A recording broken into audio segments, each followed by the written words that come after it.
We have a very special guest in the building today.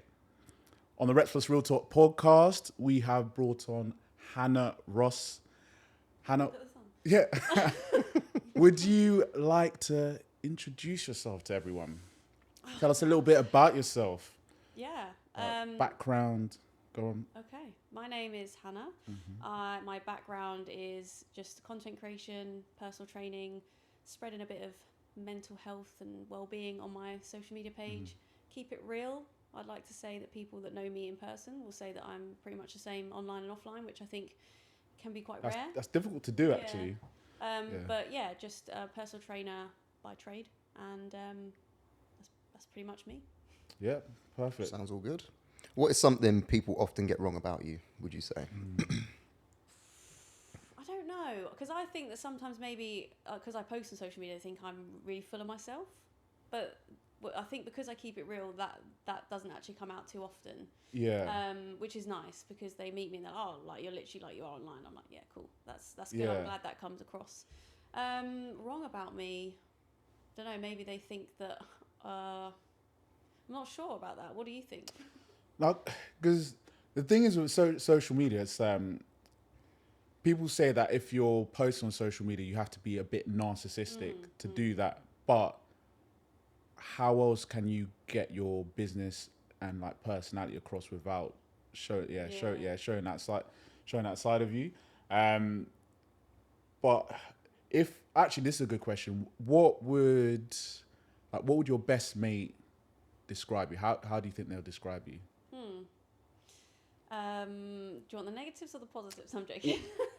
They would say We're here for real talk. We're here for real talk. Everything. I think she would say that I'm very driven, motivated, caring, kind, and would like to help people, and funny, obviously. That goes without saying. But I think she would also say that I overthink, and I can be quite harsh on myself, and I lack confidence in certain areas of my life. Okay. Which is fair. I think is fair. But we're all learning. We're all on a journey of like being more confident. Yeah. I think that's nice. Yeah, that was nice. What's the next one we got? Next question is, how do you define success, and how has that changed over time for you? Yeah, I mean, when I was younger, it was just money. Money. I think, and I still think that's quite a nice thing to have. Yeah? But saying that, I do think that if you have a specific goal in mind, if that's bringing people together or being a really good personal trainer and furthering your education, that could be your way of feeling like, you're making something of yourself. So... But at the end of the day, living is expensive, and we do want to make more money. Like, you can't lie about that and just say, "Oh yeah, no, I want to help." No, that's real talk. Yeah. Money have to make. Yeah, no, that's especially living in London. Yeah. Like living out in Kent and then coming back into London, I'm like, oh Jesus! Like, thank God that I literally live in Kent. Expenses must be through the roof, and like even going out, like What's going out? Don't know. know it. Do you know how much is a double spirit mixer these days? I'm not sure. It's at least £14-15. Yeah, something like that. Yeah. Still don't stop me from buying them. I'll just buy it with some attitude. Oh, how much? Okay. Next question we've got on here is, okay, what is one piece of advice you love giving, but you struggle to follow yourself? This is a good one as a PT as well. It's got to be one of, there's plenty of those, make sure you're eating whole foods all the time and all that stuff. And, I'm very open that I do have balance and I do like a cake and I'll post it. Yeah. Because I'm like, this is 80% of my diet is the healthy foods. Yeah. But the cakes and the cookies do fall in there. But that's okay. No, it is okay. So fat will stay low. Like, I keep monitoring it and we're all good. Probably like stop worrying over things you can't control. And it's very easy to say that to someone, like, don't worry about it. You can't control someone else. Like, just worry about yourself. But there's me like thinking, why did I say that? Why do they react like that? Like, just overthink everything. So probably that. Like, one thing that's helped me with that is no one cares about what you've said or done as much as you do. And then when I heard that for the first time, I was like, it just gives you a certain level of, okay, I can chill a little bit, because it's always going to be you that's just running the scenario in your head over and over again. That person's just seen it once and then never thought about it ever again. Gone and forgotten. So and then it's then you can like catastrophize something which makes it way worse. It makes it just way worse. Than it needs to be or actually was. You want to ask the next question? Yeah, sure. So why do you coach, and what is your mission with coaching people in fitness? If we go back to like why I started coaching, it was probably from my own personal journey, and I think that's really cool. I did start a little bit later than maybe some people. I'm 30 now and I've only been coaching people for like 3 or 4 years, so a little bit later, but I don't think that's a bad thing. You kind of experience a little bit more. But yeah, just actually my brother was a PT, followed in his footsteps in terms of through COVID, we had made a little home gym. Yeah. I was always very, very thin. I used to play sports. I used to, really enjoy netball, football, rugby, getting involved with everything. But I decided to just start lifting weights through lockdown and really like push myself. I was doing it before, but not properly. Yeah. And then started to see results and feeling good about myself, feeling stronger. And then kind of just went from there, really. I just went all in for it. And then just wanted to help people feel the same, whether that was building lean muscle and feeling stronger, or adding more weight, because that's not talked about enough, I don't think. Yeah. A lot of people want to lose weight, which is great. We can help you with that, but also it's like gaining that healthy weight, because it's scary. Like building muscle. That's but like gaining weight in general. Some people will be like, oh, I don't know, I don't want to just get that and get fat. And there's ways of doing it where you can still build, and that's kind of, I've been through that. Then I drank loads and, went out and partied in my 20s, and went the other way where I put on a little bit too much weight, and then I felt a bit shit about myself that way. Yeah. So I've kind of been both sides a little bit, not to extremes, but enough so that I can be like, okay, well, if that's your goal, let's get you there, but in a healthy, balanced way to work in your lifestyle. So that's kind of what I enjoy doing with my clients. Yeah. Oh, cool. Nice. Yeah. So to kind of like continue on from that a little bit more, and as far as just like some of the impacts training, adopting like a healthy fitness lifestyle and whatever else, what have been some of the kind of like benefits or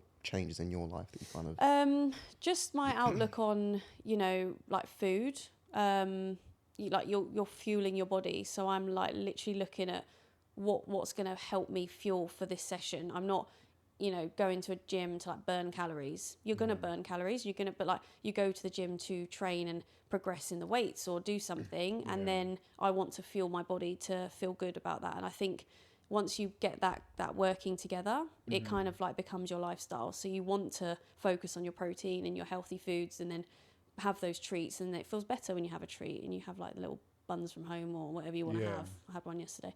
Very nice. But yeah, like you do those things where like it just becomes part of your lifestyle. And then just like, I don't drink as much. I still do drink. Don't get me wrong. Like I'm going to my friend's wedding, I'm going to have a lot of drinks, but like it is pick and choose, because I want to get up and go to a class or go to the gym. And I know that if I drink, I'm going to feel like rubbish. So I just pick and choose when I drink now. And I think as we've got you here, are there any kind of like tips and tricks you would specifically give to female clients when it comes to like nutrition and training, even like specifically training around your cycle? Like is there any kind of different approach that you would have versus if you were training a male client? Like what how does that look like? Yes and no. I mean, obviously I am a woman and I do menstruate, so like I understand how it can feel. But I also don't like to focus on it so much that you're like, at this point in your cycle, you won't be able to do this style of training because you won't feel good. Yeah. Because I think it then puts a placebo in your head, and then you're like, because sometimes I have the best sessions when it's in that drop part. It just really depends on how you're feeling, like how your week's gone, what you fueled in your body. So like, yes, you will have those ups and downs, and you do need to work through those. And if you are feeling quite lethargic or you've got cramps, maybe looking at doing something a bit lighter and just something working around it. But it shouldn't stop you. And I think that when you focus on it so much with my female clients, I just say to them, how are you feeling today? Oh yeah, I'm a bit bloated, my period started late yesterday. Okay, well, let's take it slow and see. As soon as we start getting the blood flowing, we work, they're like, oh, we can put a bit more weight on. and that's down to them, and I let them decide. So yes, I do, but then I don't like to say, oh, you know, she's on her period, so I'm not going to do something. I just think, you know, we'll work to that individual. Yeah. It's like a mindset. For sure. Mindset, case by case, and because I think when I first learnt about how the cycle affected or could affect women, like in sport, I was like, oh damn, I got to really be like really careful and like not be insensitive about it. But then I realised, actually, these are people who like struggle to train consistently anyway, or push themselves when it comes to training. And sometimes if you make them feel good and empowered in the session, they just train really hard anyway, irrespective of like where they are in their cycle. So then, it might sound bad to say, I don't let the literature affect my coaching too much when it comes to that. And I think that's what you basically I think if you read into everything, you can go on a tangent. There was one girl I follow, and she's really great. I can't remember her name, but she will talk all about, you know, the cycle and what the best, you know, forms of exercise are during those periods, which is great. But it's just, I will just go personal to my client, and if they say I'm feeling really good today, but then I go into, oh, where are you in your cycle? If she's feeling good, she's feeling good. Let's train. We're not going to be doing anything that's going to cause an injury. We're not doing like jumping from heights. Like if we were, then I would say, look, where are you in your cycle? Because then she could get injured. Because it's more lax and whatever. But like, it's more so like, how are you feeling? Okay, you've had a bit of a rough week. You're feeling a bit tired. All right, let's just start slower and see where we get. Like I don't try not to change it too much, because, you know, I think we're all individuals and it will be different. That kind of leads me to ask, how do you try and get your clients to feel more confident, especially in the gym environment? In the gym environment, because I think for all of us, all of our clients, that's one area that they struggle with, like feeling confident. I know I've got clients when they're training with me, they're super confident and they're able to do lots of things, but then they tell me when I go into a gym environment, I couldn't just set that weight up, even though we've done it together in a PT session. So how do you? So you're talking about someone that you've already got as a client, or like right when you first sign them up and then you start. In general, whether it's at the beginning or like middle part of their journey with them, how do you go about trying to help people become like more empowered and confident? I guess I try and make it as easy as possible and explain everything. So like when they first sign up, I'll always ask them what their background is and like how, you know, what they've done with weights. And a lot of them will say, like, especially a woman that I spoke to before, she was like, I've never done anything. I'm very unconfident. I was like, well, we're going in there today, just so you know. And she laughed, and I was like, no, we are. No, I'm being serious. I was like, the gym's really quiet. I was like, no, but I didn't knew she could take it. And I was like, the gym's really quiet. We're going to go around there. We'll do a couple of things. And I want you to walk out of here thinking, oh, I feel really good about that. Yeah. And she did. She really we had a really nice time. If someone's really timid, I'll say, look, we'll start over here. We'll do some stretching. But I do think you'll benefit from going around here. I'll teach them a few things. I have had a guy that had never been to the gym before as well. Yeah. So it does come up. But like they don't really air that they're nervous. They wouldn't air that they're scared as much as a woman may do so. But I can tell that there's like the lack of confidence, and that's normally what it is. And we've all been there. I remember when I used to go to the gym, in the pure gym, and they'd be so busy. I was like, I'm not going over there. I'll go and sit in the corner and do something over here. Yeah. But like as you start to know what you're doing, and that's all it is. You need to know what you're doing. Mm-hmm. As soon as you know, I need to do this weight because this is my exercise on my program that my PT Hannah has done for me. Yeah. Okay, I know how to do that. I'll go and get them. Mm-hmm. But it's just knowing what to do, and that's all it is. And as soon as they start doing that, my client messaged me the other day. I went to the gym on the weekend without you. I can't believe it. I'm so happy, and that made me happy because I'm like, how confident she needed to be to do that from before. She wouldn't even step foot on her own. So that's crazy, I just think it's just a journey for people to just know what they're doing, really. Yeah, that's the aim. Yeah. Do you know what? I'll tell you something that I kind of took for granted, and my reason for doing it was just customer service. I'm the trainer. This is my session. I'm going to load everything up. I'm going to unload everything, and blah blah blah. It's actually, and it's going to sound silly, but it's actually a skill to unload a bar. Because the amount of times my clients been like, "Oh yeah, you've given me this like barbell exercise to do." I'm nervous about doing it because I'm struggling to get the plate on and off the bar. I remember you made a post or about like it. even just putting the hooks like, or just putting the clips on, whatever it may be, and it's just like, it's now taking me back to feeling unconfident because I've not actually done it myself. So I make more of a conscious effort with my clients to be like, okay, cool, you're gonna unwrap that bar, and it's like, oh, okay, and they'll struggle, but it's like, no, it's okay if you do it this way. it will be done a lot smoother. And it's like, oh, okay, cool. So you get like a little bit of practice in with the sessions. It's not just me being lazy. Go and do that. I'm gonna make myself a coffee. You unload that, right? But I actually found that it sounded kind of like silly, but actually it ended up being quite helpful. And I didn't realize the kind of skill set that was kind of taken away from them by constantly loading or unloading things. I accidentally do a bit too much of the helping, and then they're like, how do I do that? I'm like, oh yeah, like, whoops, because you just think that's my job, like I should be doing this for you because you're paying part premium. of the service, but like they'll go and get some dumbbells, you put that away and stuff like that. But I think that's definitely important for clients who that you're trying to get them to train outside of the gym as well.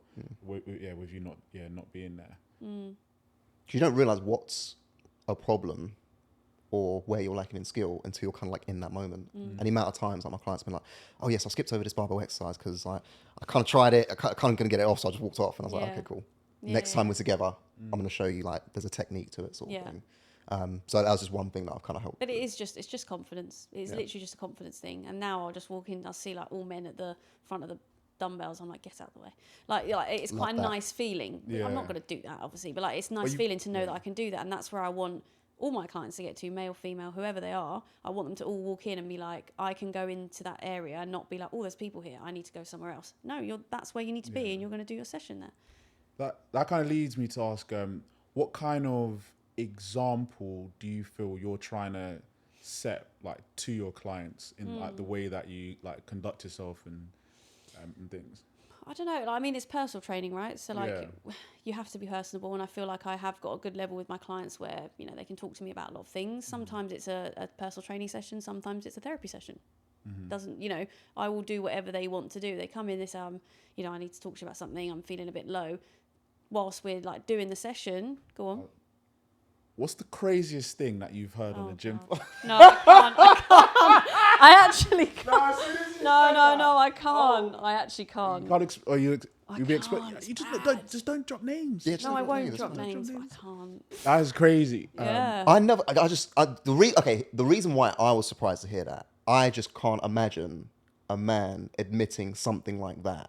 Granted, yes, the environment, you guys are close and whatever else, but I just can't imagine that. To be outside, fair, like the guys sort of thing. Yeah, but that's the thing. Because three times a week, that's a lot. It is a lot. That's a lot of one-on-one time. The thing with me is that I can get very pally with people, and men and women, and I feel like they just see me as one of the lads sometimes, which is not great because I want to be in my feminine energy. But like when it comes to personal training, that means that we can be on a level, and I'm just like, I'm your trainer. We're gonna have a laugh. We're gonna train. That's that. That's why I've got a good mixture of 50-50, sometimes more. But yeah, that's kind of the conversation we talked about a lot of stuff. I had another conversation about. No, go on. Well, let you get out. Fair, I didn't have the conversation because it's not something that I've partaken in. But she was explaining to me about something that she's done in the bedroom. But I'm not going into detail about that. I thought you were going to lead to like swingers events. Who's done a swingers event?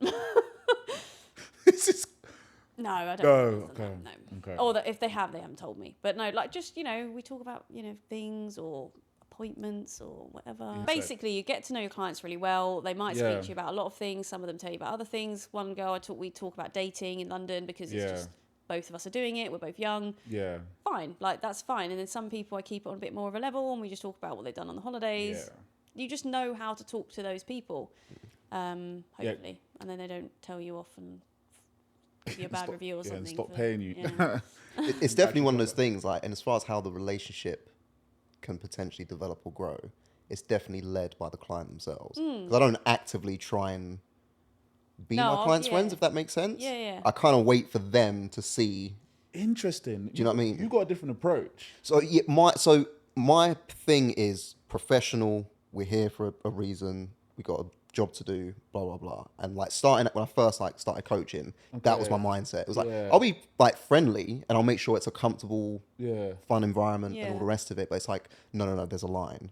And actually, just over time, I've started to kind of like just relax a little bit more. Yeah. But I'm not actively trying to get to the point where my clients are telling me about their infidelity. Does that make sense? Yeah, you're not seeking that kind of information. No, but I'm not seeking that type of closeness and connection, if that makes sense. Okay. it's one of those things that will just kind of like naturally. I just think if I'm going to be spending that much time with someone, they're going to want to have someone that they can offload to. Yeah. And I'll be that person if they want me to be that person. Because I always go with the approach of try and build as much rapport as quickly as possible. If I can get friendly with them, then they're going to be in a mindset where they don't want to let me down. And then that can actually provide an extra layer of extra layer of accountability. And it's like, yeah, come on, man. I know we joke about, but like we're here to do things properly. You're not paying me just for nothing. And plus, and there's a little bit of selfishness in that I want to actually have a fun 1 hour with that person. Yeah. So if I don't make that effort, then the chat is dead. So, but if I'm actually pally with them, then I can't wait to actually catch up with this guy because I know he's going to tell me some bits about his week and he's got to know me in that process as well. So then he gets invested in me as an individual. Yeah, they ask you what you do like outside and then stuff. They're like, oh, I can't. I wanted to come and see you because you said you were going and do this on the weekend. Like I want to find out like what you got up to, kind of thing. And I think it makes it more enjoyable for me, and I think I can get more out of that individual as well. Yeah. But that's just. But there's a fine line between getting too close and then you're like, they feel like you're not pushing them as much. Yeah. Stuff like that. I've heard people have said that. Yeah, my last PT got on really well, but like I felt like they just stopped bothering, or they'll text me saying, "Oh, sorry, I can't come in tomorrow." And it's like, would you actually do that if we weren't so close? You know, there was a guy that he actually cut my hair and did my hair in Singapore, and then he used to train in the gym that I work. Well, not the gym, but like the one near me. And he said that like his current trainer in Singapore, they got on a good level, but he just basically messaged him and said, "Oh, I've just finished with a client. Hopefully I'll wake up for your session tomorrow." And he was like, "What?" He's like, "I've got a session with you tomorrow at 6 a.m. Are you going to go there? Are you going to come? I'm paying you. That's ridiculous. And it's expensive. That's ridiculous." And he was like, "So do you want to change it to like 9 p.m. then instead? Like, I can't, because he works all day." And the guy was like, "Oh no, like that 6 a.m. is better for me. I'm just letting you know I might oversleep." And it's like, when did this become a thing where you're so comfortable with someone? I've never done that. I think do that. No. So either he's really bad with his like business management, or just got so close to them he thought that he'd be all right with it. There's standards that you need to have with how you operate your business. Like they know that they're coming to get a professional service, but at the same time, they know they're going to catch vibes in that 1 hour. Yeah. So, yeah, I think that's outside of like the hour that you're doing and how you conduct yourself outside of that session. But that's crazy. That's crazy. The next question we had on the list was we wanted to talk more about business. Ooh. And specifically your Swole Mates business. Like how did that start? How did the idea come to your head? And what are you trying to kind of like achieve? I just like to put myself under pressure, it seems. I don't know. No, I'm joking. No, I do. Like I'm always wanting to do more. And you know, if I go back to when I first started at Third Space, started last June, and it was really hard for me. It was a big jump. Didn't expect it to be that tricky. Very nearly had to leave because I was like, I can't do this. It's so hard to get clients, to fund my new rent that I'm paying, like, which is a lot more than I was paying living at my parents. And I got out of that rut and I started to get a good client base. I've had few that I've had since I started, like retaining and getting more into it. And I was like, okay, this is actually all right. What's next? Let's start a business. And then obviously I wanted it to be gym related, but I wanted it to be more community based. Okay. So like it's Swole Mates is a term, soulmates, gym friend, gym buddy, kind of like that kind of terminology. It's now trademarked. Thank you. That was a long-winded process. What was that process? Yeah. I need to get my my culture thing trademarked, but I haven't got around to doing it yet. So you have to apply for the trademark, and there might be some similar trademarks that might go against it, and they could say, look, we're not happy about that. Luckily for me, the guy that owns the trademark Swole, he is a really nice guy. He's just opened a gym. He's invited me down. He's also said that we could work together on the clothing. He just said, as long as it doesn't ever say Swole, just Swole on it, it's fine. And I said, well, it's not going to, because that's not the business. It's Swole Mates. Yeah. If anything, it's going to have Swole Mates with a tagline, and like there'll be something else. So we came to agreement, and he's really nice about it, and I was very lucky. Don't think it's always that easy, but if you have quite a niche name and no one else has that, then you'll be fine. So that's now been registered for the clothing and the events. But yeah, my first event, I had to postpone it. It was actually meant to be next week, but I don't have enough time. So I wanted to be, and it's also a really busy time of year. People are on holiday. Yeah. It's not going to work. So I've postponed it. Luckily, everyone that's bought a ticket is going to move to the next date, which is cool. Nice. But I'm going to have some guest speakers who obviously I've met through the industry. Some that one that I've worked with previously, one that I work with currently, or two, and then my flatmate Jade, who's going to do like a mobility class. Yeah. So it's going to be, you can see a lot of these ones where it's like high rocks, 90-minute workout. Great, but they're hard. That's going to put people off. That'll put me in the bin. Yeah. Well, 60 to 90-minute workout, and you're like, that's a really hard graft, isn't it? Like that would put people off. High If rock they, style. like that. Even some people that are lacking confidence, they'll be like, I really can't put myself through a 60-minute workout. I want to go to that event and meet people. So this is kind of like educational. We're going to have people speaking about, general programming and hypertrophy and how you can just build muscle. A women's health section, because I think it's really important for men and women to know about it if someone has got a girlfriend or a cousin or a sister. Mobility, just for helping people that sit at desks, because we all sit quite a lot. A little HIIT workout with me, but people can just do that if they don't, it's going to be quite small, but like community, and hopefully people can get to know each other, and then from then on it will just continue to do like events here and there and get bigger. Are you trying to make fitness just more accessible, or But I just want, I think, like I said, the whole point of it's lack of education. People don't know what they need to do, and that's what stops them. So if they can come to an event and walk away going, I feel a bit more confident to now step into the gym because I learned something, great. That will make me happy. Oh, okay. Yeah. Knowledge is power. Knowledge is power, man. Yeah, knowledge is power. Yeah. One thing we didn't touch upon actually was just debunking myths just around training, nutrition, specifically with women. Because you kind of touched upon it before actually.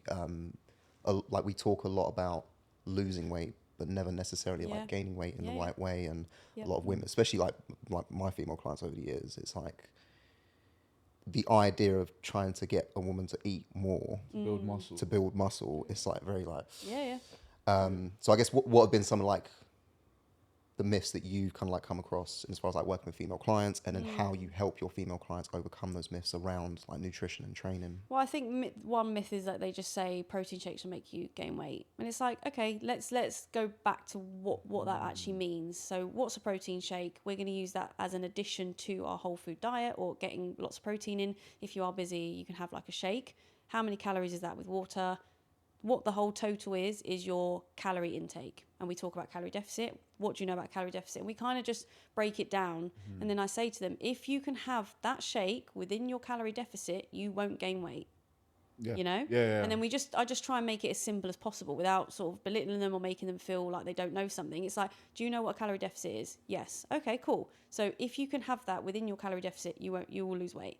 Oh, okay. So it's not going to make you gain weight unless you have it on top of that, and then you're eating in a surplus. So I kind of just try and make it simple. And how receptive would you say your clients are, in as far as like when you're kind of giving them that breakdown? Because obviously, like over time, they can get swayed off course. Because they've seen something else or heard something else. So like, is that also a struggle? Like, how do you?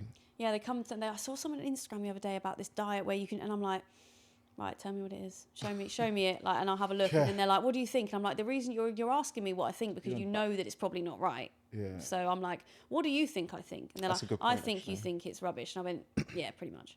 I said, there's nothing wrong with you maybe looking into things, but I'm glad you've asked me. I'm not going to know everything, but also we know the science is if you're eating less than your body utilizes, you will lose weight. It's just dependent on how you factor that into a busy lifestyle. So if you are coming in and doing 4 HIIT workouts a week, which is a lot of them say, oh, I've done 5 HIIT workouts a week for the last 3 months, I'm not losing weight. But they're not tracking the calories, but also jamming cake. Your heart rate is like... Why? Brenda. Yeah, literally. Stop jamming that cake. Brenda, I done told you, put the cake down. You know what I mean? Frying everything. You know what I mean? Yeah. That plantain ain't helping. Yeah. God. And literally like those little changes, right? Like less butter, not having as many milky coffees, using a 1 cow spray instead of oil. These things, they're like, oh, I didn't even think of that. And it's like, yeah, that's like an extra 1,000 calories a week that you're not even thinking of adding up. But yeah, like you could explain it over and over again, but they will always come if they are interested in finding new ways. If they're not seeing the results super quick, they'll always come to you. But I just talk about, if you want to utilize your time more, list cardio, calorie deficit, keep your steps high on the weekends, and monitor your food. They're like literally what you have to do. I think it's so simple in our heads, and then obviously our clients all have their own kind of like problems, or not problems, but difficulties when it comes to like reaching their goals. What's the most common thing that you have to help your clients overcome when it comes to trying to? I just think a lot of my clients do have to go out for work dinners and drinks. And then I say to them, okay, well, how many work things have you got this week? 3. Right. Okay. I would find it hard as well. Like, it would be really hard. And they go to nice places where maybe they don't have it on the menu, the calories, but they're like cooking it in butter and stuff. So it tastes amazing. And then trying to make conscious choices, but they have to go to this client meal. So then it's like, makes it a bit tricky. So, some of them have reduced the drinking, but the culture is still there of, should we share a bottle of wine, or should we do this, or we do that? So it's tricky. You've got the city clients. Yeah, because I think... It's different in different places. It wasn't the same as Ken. Yeah. I didn't have those common things, but it was like plateaus and, just not monitoring things as much as they probably should be. Because I think, especially like with like busy professionals, because they're here, there, everywhere, they work crazy hours, and then some of them, they don't really have like the time to like organize their meals. They're getting invited to different places.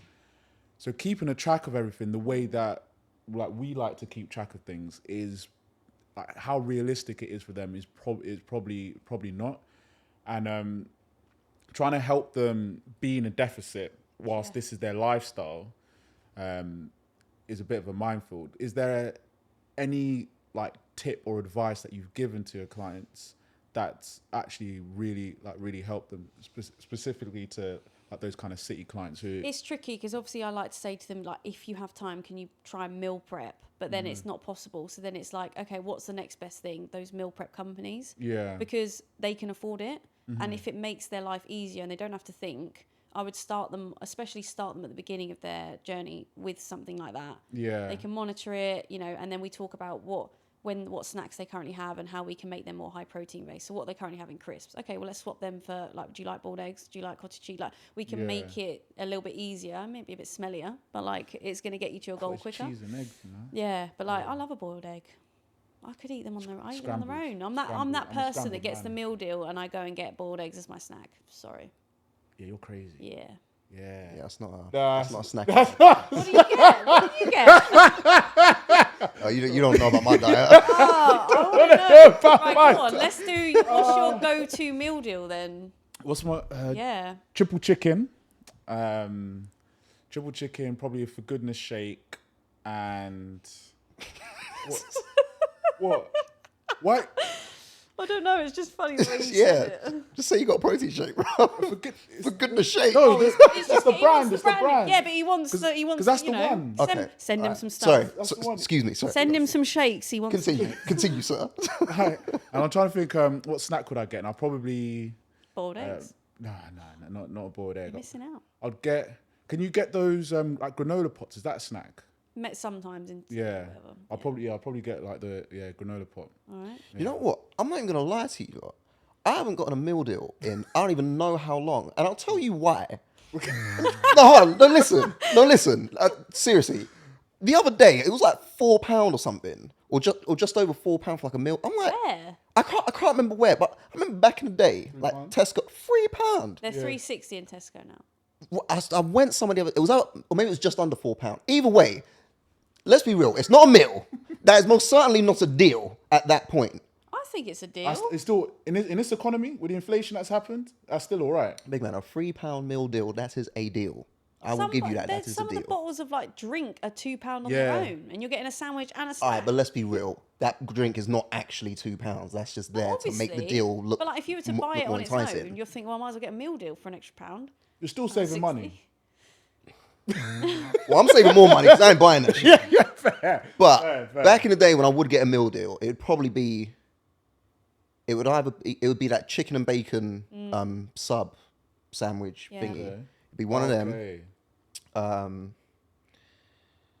I'm gonna be honest. Nah, be honest. I'd get a Ribena. Oh yeah. I'd get Ribena. Sweet tooth. Come on, man. You know me. And snack. I'll get one of those, like, you know, them fridge radar thingies. Oh yeah. Oh yeah. I'll get those. Yeah. Okay. I'll get those. Fair. So that's not too bad. It's not too It's bad. not. It's not. Balance. Smile. Such a clown. Oh. Fair. Yeah. Fair.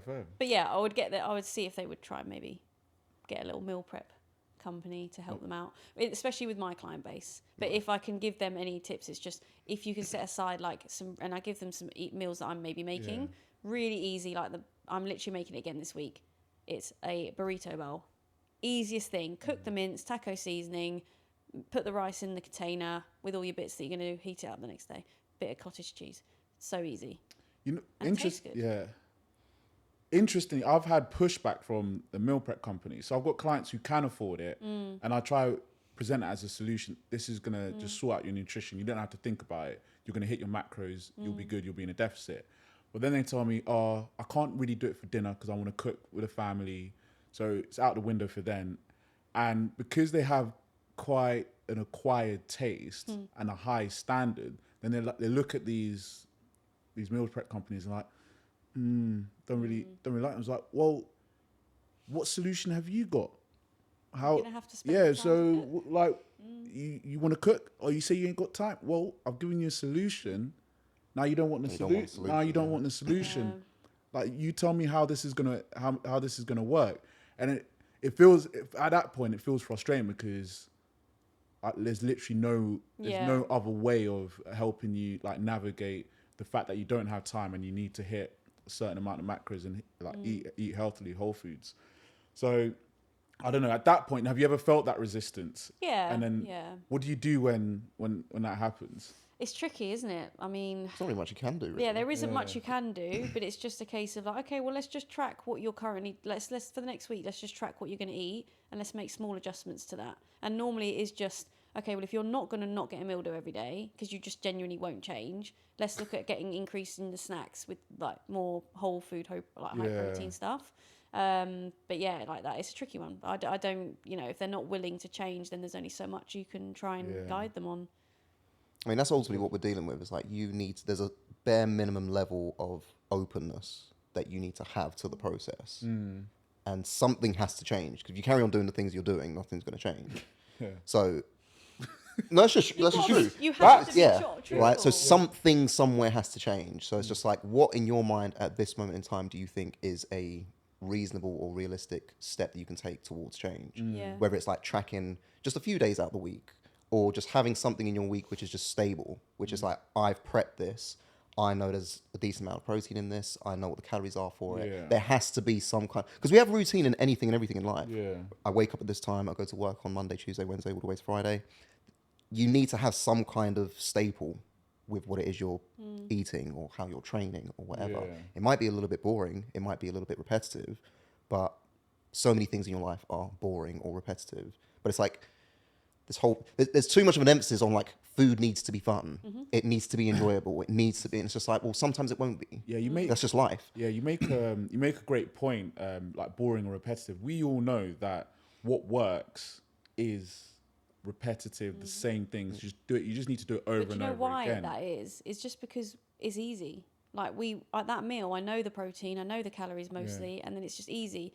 These bodybuilders that get to the stage that they're at, they know those meals inside out. What's the point of going and adding in some cumin and paprika and like changing completely the protein source when you know it works? And that's just it is quite boring, but it will get you to where you want to get to. And then I find that clients love variety, and then it's like trying to bring them to, well, you need to have a certain level of routine and repetition to get to where you want to be. Like, this variety is what's making everything so difficult. And then they're like, oh, but I just want to enjoy my life. I'm like, then you're fighting this battle. How much do you want to get to that result versus how much like sacrifice are you willing to? Is your enjoyment of life purely around food? Yeah. Like, can we make it more like you go, all right, you want to go for a coffee and a cake with your friend on the weekend, but can you make it sure that you get a decent 10K steps in before you have that? Or like make sure you hit your goal, like something that there's like a not like you're not working towards it, but it makes it a bit more like, okay, this is a balanced lifestyle. Yeah. Right? Like they'll just get up and go for a coffee and a cake and do 2,000 steps that day, but then they'll feel a bit rubbish about themselves. And it's probably because they've not been as active, and they probably thought, I shouldn't have had that slice of cake. Well, you can, but just keep your step count in and get your sessions in. You'll be fine. Balance. Yeah, exactly. That's a great point. Yeah, that's a great point you make actually. What else we got? I was going to say, I think we've kind of covered the fitness side of things pretty well. So I say we kind of segue into the fun part now. Yes, we shall. Okay. The next section is we're gonna go into like our dating kind of. God. Oh, we're gonna be doing a lot of unpacking today, I feel. But yeah, so some of our listeners will be wanting to hear how it is from a female perspective to date, because I think they would have heard some of the male perspective already.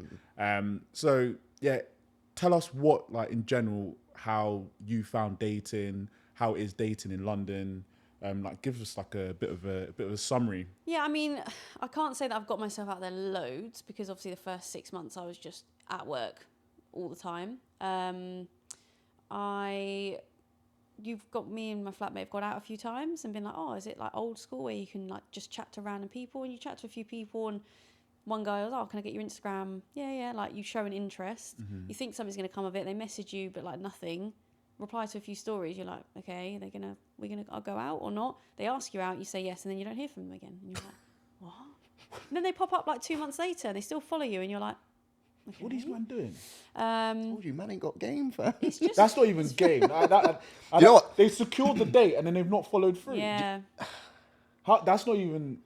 Well, they obviously, like, you know, in this day and age, That's people just date bottling. multiple people. That's right? just a confidence thing. That's what I put out. No, but also they might be dating multiple people, and then they've gone, all right, actually, I'll go with this one, and then that's why. And then 2 months later, they're like, oh, that didn't work out. Let me try again. And there's that too. But like, so I know that there's people who have options, and I get that. That's viable. Because you got to, you know, you have to kind of see what's going on. But I do find that it's very much hidden. People do hide on the old apps. I hate the apps. I'm trying to like not be on the apps, but if I don't go on the apps and I don't go out, You have a love-hate relationship with the apps. you go in some purple patches, and then do you know what it you is? want to get rid of it. No. I'll tell you what it is. Like, actually, what am I really trying to say now? And do I really want to say this? It's a tool. Dating apps are a tool. Yeah. I think you should use it to kind of like supplement what you should already be doing. I.e., you know, be open, put yourself out there. I think the best way to kind of like have an interaction with somebody is meeting them in person, like out and about and whatever else. Like, there's so much that you can kind of like hide behind on like a dating profile. And also with like dating profile, and the things that like I've kind of noticed is there's almost like a level of, why should I try? What's the point? There's so many things and people that I can flick through.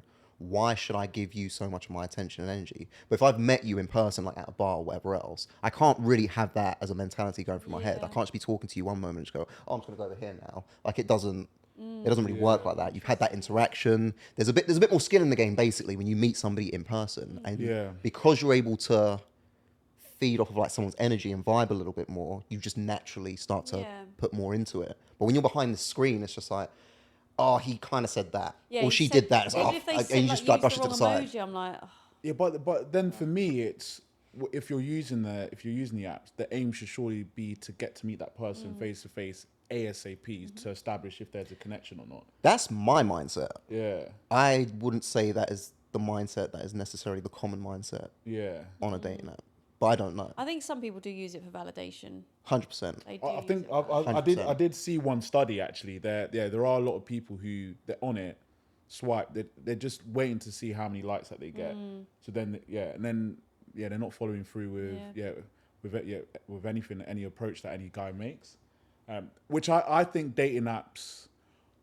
I have this theory that they're going to be the demise of like dating. Like it already is.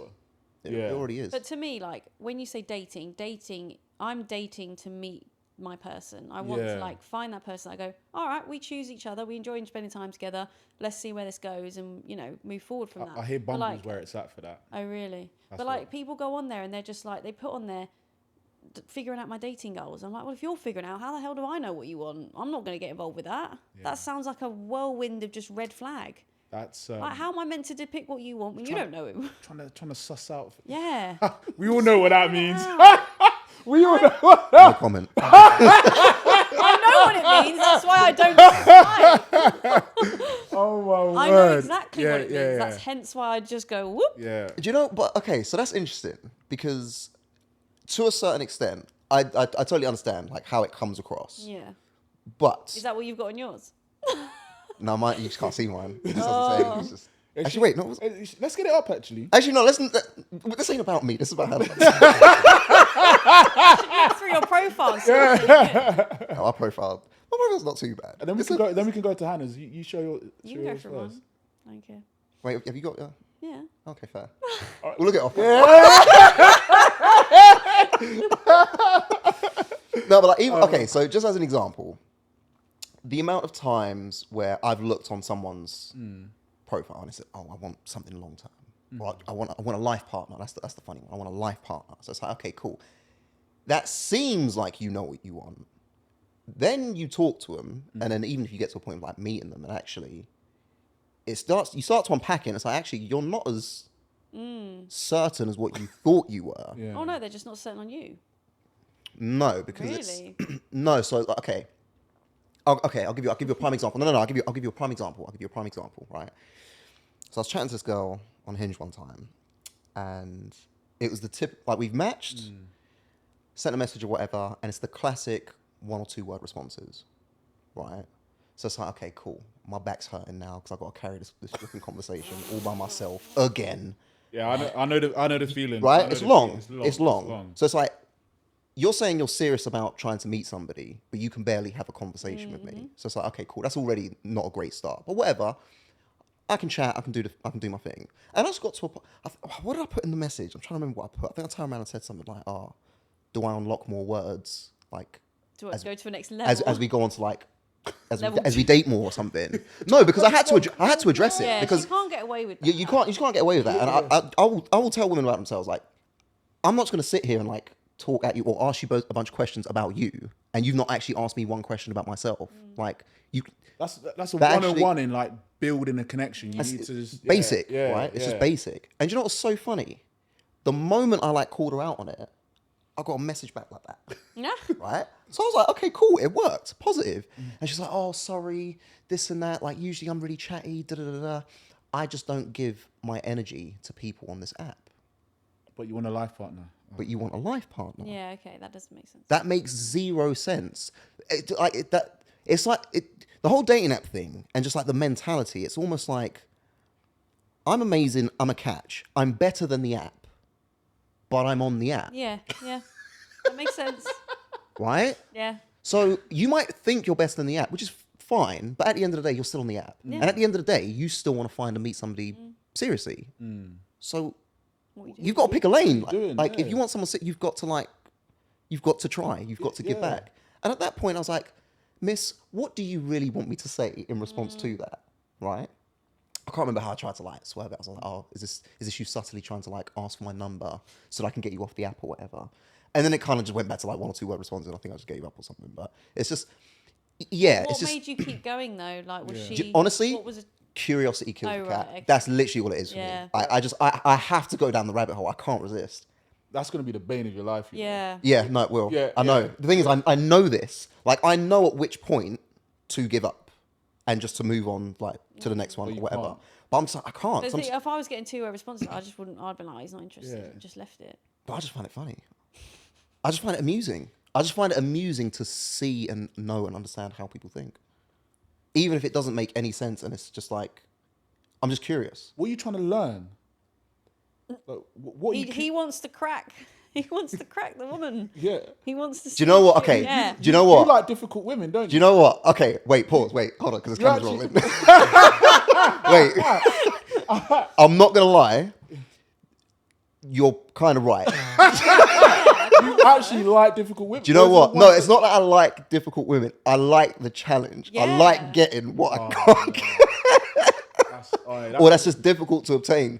You know, that's a I recipe do. for disaster. Yeah, but you do realise Oh, that's 100%. quite a common thing men do like a chase and like someone that's not going to just let them, you know. I flipped my whole mentality. I only went for women that I knew wanted me. And I quit that whole Now game. look, Waste locked of in. time.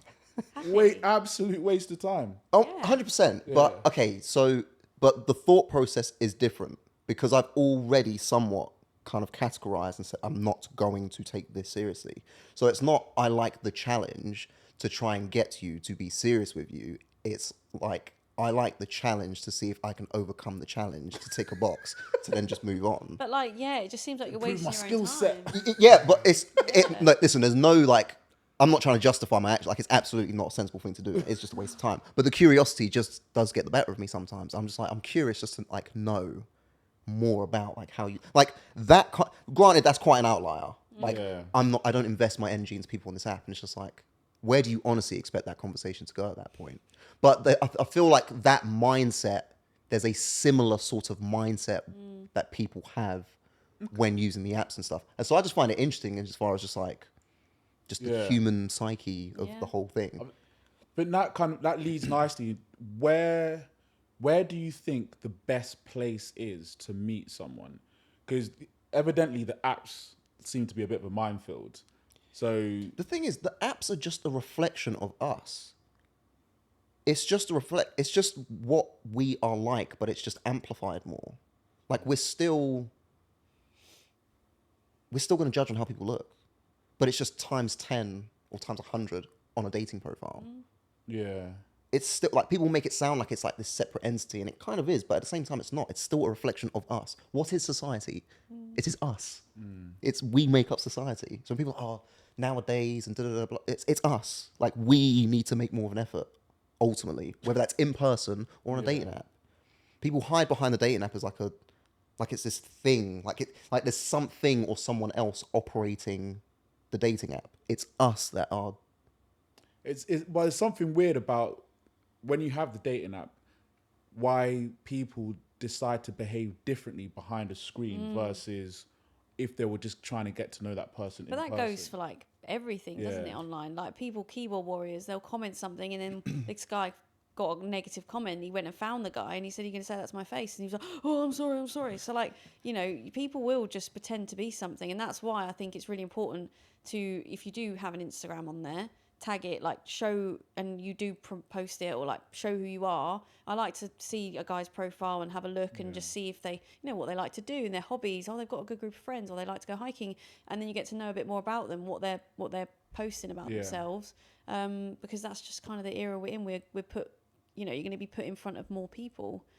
Because day to day, if I go to work, I'm working, I come home, like when am I actually going to meet someone, unless it's at work, which all of my colleagues are my colleagues and they're also with partners, and then my clients are my clients. So when are you meant to meet people? Interesting you say that, but statistically speaking, the best chance of you meeting someone is going to be at work. So it's like, yeah, what's the percentage of that? Like how many people like? I think like as in like people you work with, or like just in your work. Just in your work environment. In your work environment. I think it's something. It's like in a region of like 30 to 40% of like marriages, long-term relationships come from the workplace. Interesting. And then that made me think, what, there's this stigma that you never want to get with someone at work. But then why do the stats then show? Don't shit where you eat. Yeah, and all of that. So do you think it's a good idea or a bad idea?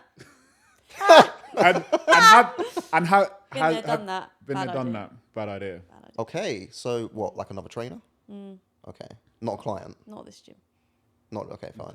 But not a client though. No. I went on a date with a guy that wasn't a client, but he came to the gym. Oh, okay, right. Yeah, that was boring. Boring. He was I would say boring. We had like a 15-minute coffee, and then he rushed off, and it was just like, he was just very like openly, very confident on his phone, showing me things. Like, and then he went, right, I've got to go now. And I was like, you invited me here. I was like, right, okay, never mind. Didn't speak to him again. Then he messaged me on Instagram recently, trying to set me up with his mate that still comes to the gym. I'm like, what's going on? He was like, oh yeah, you might like him. What are these men on, you know? That's what I'm saying. What are these men on? So I wasn't something that he wanted to go for, but he's going to palm me off to his mate. What? That doesn't make sense. I told you guys don't have game. It's just and also they were both watching a sports game together. So then he messaged me and I was like, and then he did a story with them two together. And I was like, does your mate know that you're messaging me this? And they were obviously just sat there at the game, like talking about me, which I find really strange. Yeah, look, you're confused. These man. Oh. He's like, oh yeah, I went on a date. His mates probably said, oh, you're still going to City, like you're still training there. So he's probably giving it a big one as well. And he was probably like, oh yeah, that girl Hannah, I went on a date with her, but not for me, but maybe for you. Like, what have you been saying? Did you say anything nice? Was I nice? I don't know. We only had a 15-minute coffee, so I can't have been that good. 15? It was literally 15 minutes. He's like, I've got to go to a meeting now. I was like, you invited me here. Like, what are you doing? Anyway. See, like, okay, because like this is just like from a guy's perspective, it's not making any. This is making zero sense in my mind. Like everything that I've got, like all of the people I've dated, and you'll be like, what the hell zero is going sense. Because usually I can the curiosity. Yeah, no, genuinely. Yeah. I told you, curiosity. I can't help myself. Like, so because I've got female clients, and like some of them like in their 30s or just single, so they're dating. So I can kind of give them the guy perspective. So when they say certain things, when like they're on these dates and certain things happen, I can be like, oh, okay, cool. Yeah. It probably means that. Yeah. Or yeah, he's probably thinking in this way. Doesn't make sense, does it? I have no words. It's either like he's like, oh, Hannah was nice, but not for me, or whatever, and you still train there, so you can go for it, which is, I just find it weird. Or he was like thinking maybe in the long term we could, all three of us or something. I don't know how the brains work. What do you think men are actually looking for, like this day and age? Because I don't. Do you know what? I do think that it's later down the line that people may be thinking about. This isn't generalizing, because there's definitely some 24, 25 and younger guys that will be ready to settle. But I do find that from my experience, men especially, want to settle down a bit later because life expectancy is longer. You know, they don't have a body clock, which is fine. You know what I saw? Just be honest. I think I saw this post on Instagram, and it was this woman saying, you don't want to date a single guy between the ages of 28 and 32. They know that's their prime years, and they're trying to do the most. So just wait till they holler at them when they're 33, and then they'll be ready to settle down with you. There's just going to be a whole headache for you between the ages of 28 and 32. And I was like, am I actually really feeling myself like that? I'm like, maybe. Do you feel like you're in your prime? I know you're taken, but like, do you feel good, like in yourself? Do you feel you're most confident? I feel powerful. I'm nice. I feel good. Oh, I ain't gonna lie. Yeah. Even my girlfriend was saying, you're getting a bit too comfortable. I'm like, am I? It's like, you need to step up the game a little bit. I was like, okay, fair enough. I feel good. Good. Yeah. So, and do you think that's legitimate? That kind of that. Look at his eyes. He's like, I don't want to say that. He's trying. No comment. Let me activate. Is it hot in here, or is it just me? Nah, do you know what it is?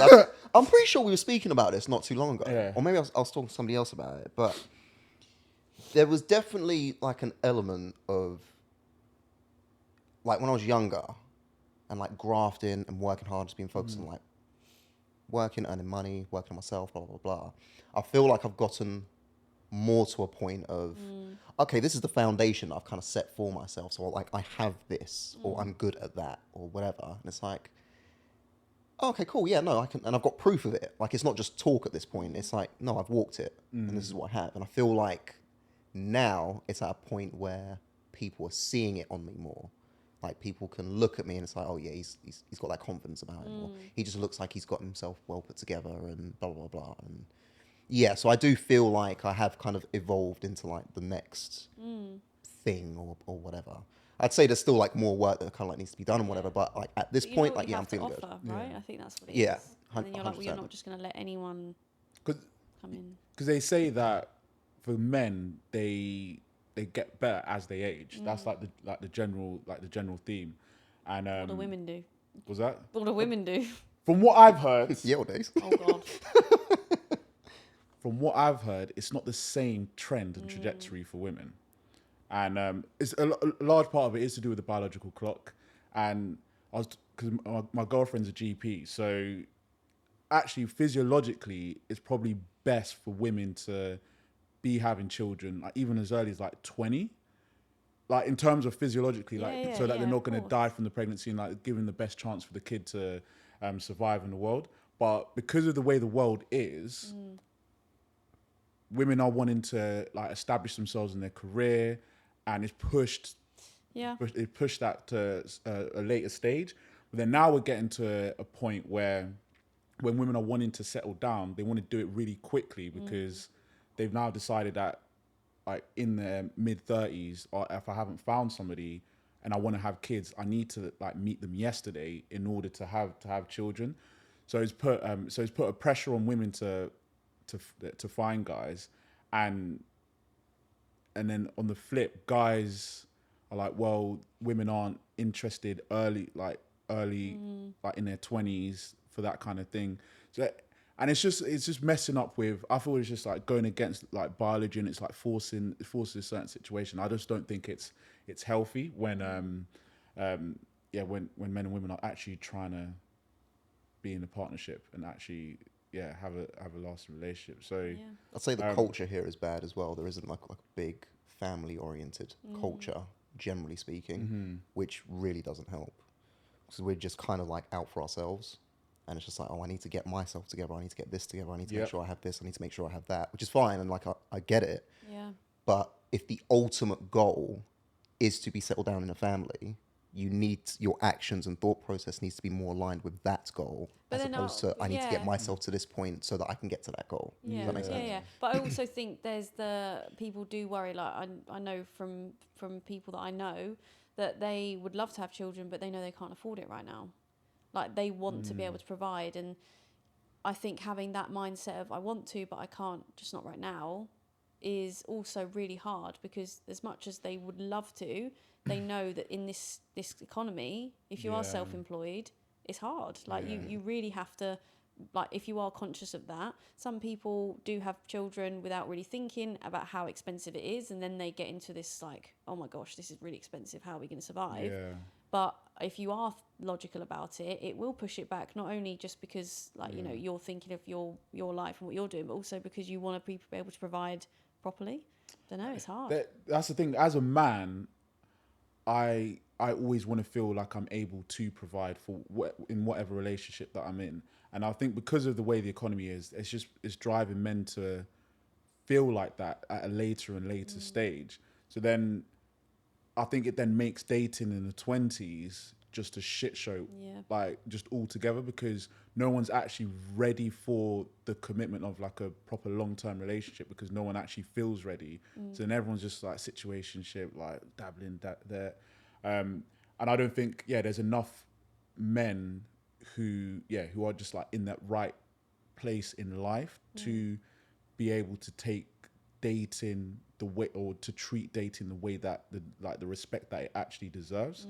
And that's why I think it's not the only reason, but it's one of the factors which is definitely having an impact on why anyone who's dating in their 20s, even like early to mid 30s is struggling. I don't think, I don't know, would you agree with that from like a male perspective? Pretty much. Because I know for a fact, like 3 years ago, I never felt that I was ready to like actually being like I didn't have things set up in the right way, and I didn't have wasn't in that place yet where I feel like I could actually be in a position to provide and support a family, let's say in 3-4 years time. I couldn't see the timeline. Now it's like, actually I commit, and then it just gives you this next level of, I think it just gave me more confidence when it actually came into the dating scene. And I also then knew what I was actually looking for, because I came from that space. Whereas before I was like, I do want to date, I do want to be with someone, but I know I'm not set up in the right way for it to be. So then that's going to be in the back of your head. That's gonna be a subconscious thing that's happening.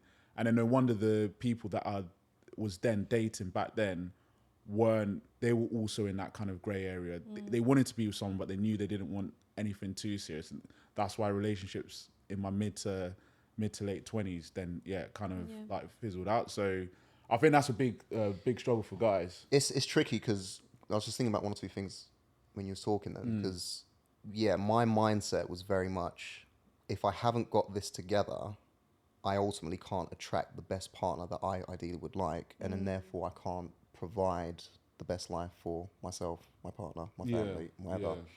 And like you say, if it's running in the back of your mind, it will start to spill over in as far as your actions and the interactions that you have. Yeah. So I know, like my last relationship, it was just that was me, like full blown like workaholic mode. You in the trenches. Just in the trenches. Yeah, you in the trenches. Like, I remember working 7 days a week and whatever else. And in as much as she was attracted to me and how ambitious I was and hardworking I was and whatever else, those things ended up turning into a negative because I was too busy, because I didn't have the time to give to her and whatever else. Yeah. But when I think about it, it's like the reason why I was doing that is because part of the reason why I was doing that is because I felt like I wasn't enough. I wasn't at the level that I needed to be at. And until I get to that point, this will just remain an issue. Yeah. Because it doesn't really matter what she says to me. Even if it is right and it's true and whatever, from my perspective, it's not the reality that's in my head. I'm not there yet. So I'm not there yet. Yeah. And I'm also thinking about, it's all well and good you're saying that, but the reality of the situation is that if I'm not at a certain, we potentially could have problems, or what if this happens, or what if that happens, and blah, blah, blah. So it's a tricky one. I feel like as men and women, we kind of like, we just miss each other. As men get to that point where we start earning a bit more money, or we've got a bit more going on for ourselves, it's like, oh, finally, let's go outside and play. But by that point, from a female perspective, it's like, they want to settle down. well, I want to settle down. I've had the fun and whatever. It's time to settle down. Yeah. So again, it comes back to that. We need to just try and see a bit more eye to eye, and the only way we're going to do that is if we start communicating properly. Yeah. And that's just not what we're doing. Yeah. So it's kind of tricky, because I have no problem being settled down right now, and I've always kind of like said this from even when I was like younger. I have no problem with it, but it's just, am I really going to meet somebody at that point who is really going to go through the trenches with me and really go through that horrible rough patch and really stick it out? Yeah.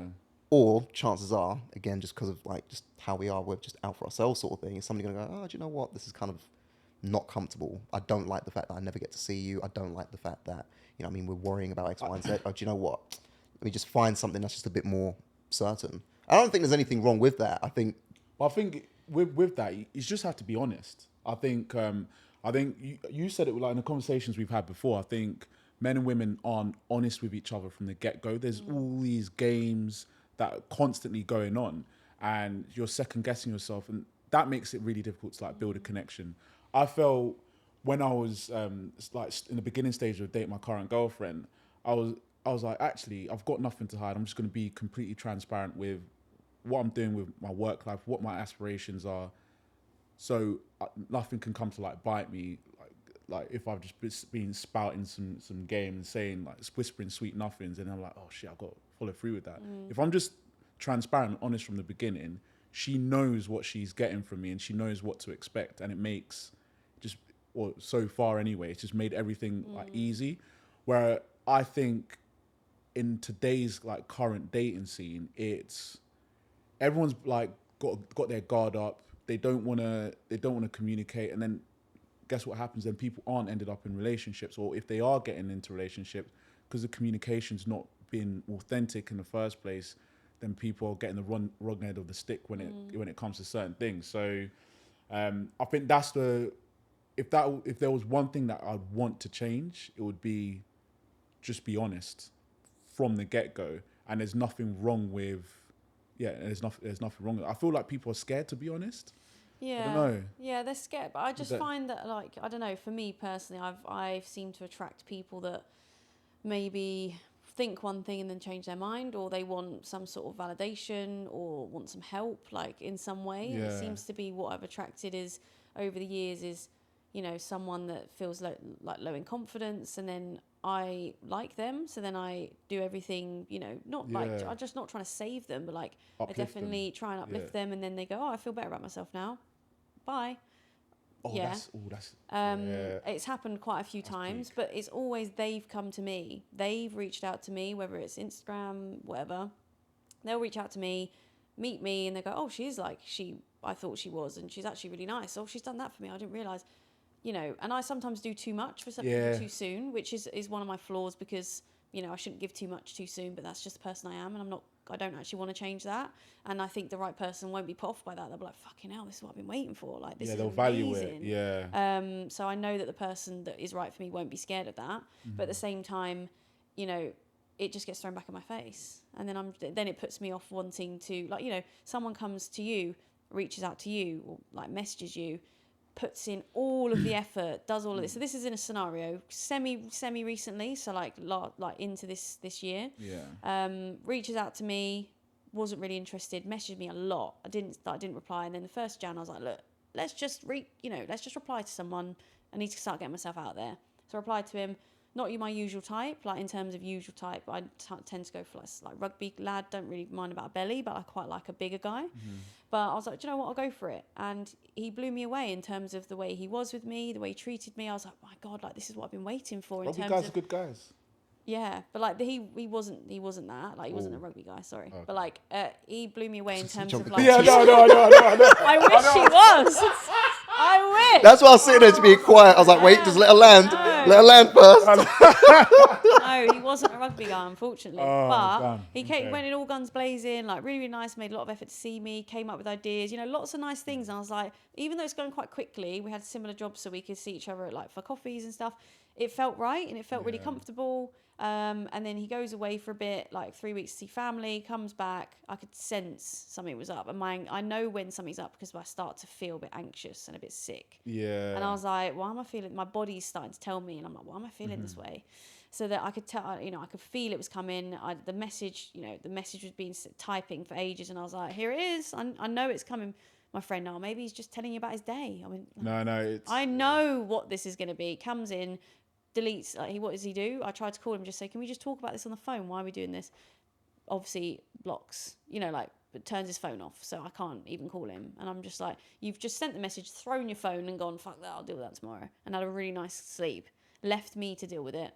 So yeah, I mean, he just changed his mind. That was that, ups and downs. But again, he had a lot of issues, and I do believe now, looking back at it, because I think he's now currently dating someone, which is fine, do what you want to do.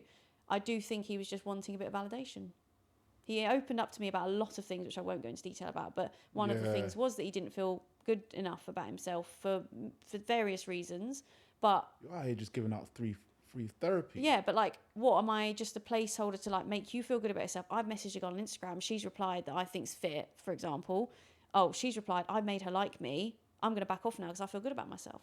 What? And then you've hurt me in the, do you know what I mean? Like, I just didn't get it. Like, and it does make you feel like shit. And what happens when you do that to a nice girl like myself is I will then retreat and not want to open up to the next person. Yeah. So then it's just and that's happened from when I first started dating to now. So like, I'm like, what is going on? That's mad. I'll tell you why that just feels very, because I've never thought backwards, because I'm here asking people to be open and honest. Here is somebody who's doing that from the jump, and then it's just getting thrown back. Well, I would just, as a guy, I would never think to do that because I don't think it would work. And I just wouldn't have that. Maybe, I don't know, maybe I just don't have that much confidence myself to be like, I'm going to try and seek validation from somebody that I'm perceiving to be of high value. Do you see what I mean? It's Because naturally, like, as a guy, I know I can get her, but I'm not ready for that yet. So let me just go. It's an insecurity on their part, isn't it? Yeah. That's Don't get me wrong. We've all got insecurities. I've held myself back from my insecurities, which I go into detail about on my social media. But yeah, I just feel like I attract people that seem, and then I am a one person kind of girl. Like, I will talk to a couple of people initially, but if I like you, I like you. Yeah. And it just pisses me off. So then I retreat, but I go out, like me and Jade will try and make ourselves go to a different location or a different area. And we look around, we look to see if we can just maybe chat to a group of people, but it's just not as organic as it used to be. It really has changed. I think the whole like going out and meeting people, so maybe the person that I will meet is probably doing a fitness class or doing something, a hobby that I enjoy potentially, and not being at the pub on a Tuesday night. This is the thing, like dating or trying to find somebody worth dating in alcohol-fueled environments, I found doesn't really materialize in anything. I think that some of the most fickle relationships I've had have been born out of like meeting them for the first time in like an alcohol fueled environment. So I don't really, because of that, I then got to a point I assess, oh, how did I meet this person? And then I'm already not trusting the process, and I'm probably not going to end up I don't put the same level of effort to actually try and get to the point where I'm actually dating them. Well, I was going to say, because one of the points or one of the questions that we kind of want to ask, so like from a female perspective, like just kind of like generally speaking, what do you think women wish men knew more about when it comes to dating?